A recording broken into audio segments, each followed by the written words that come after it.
Hello नमस्कार। यो चाहिँ चिन्डे डाँडा यानि कि यहाँ चाहिँ सुम्निमा पारूहाङको मूर्ति स्थापना गर्ने ठाउँ यो हो। हामी यहाँ आइपुगेका छौँ। यहाँबाट धरानको दृश्य देख्न सकिन्छ। आज हामी यहाँ छौँ।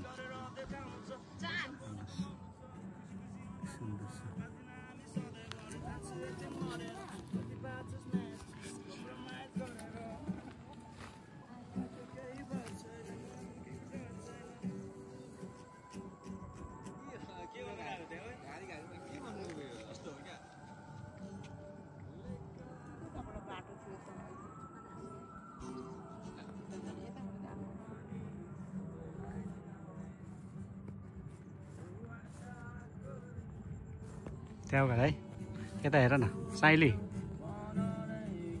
एन्टी लाइट पर्ने रहेछ।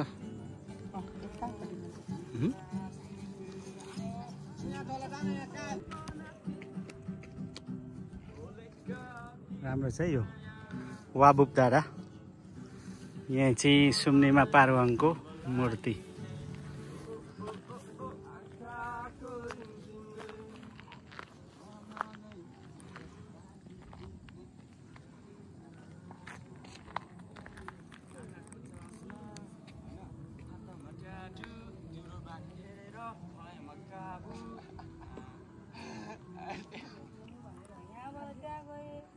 खै तिम्रो भाउजू हुनु पर्यो नि त।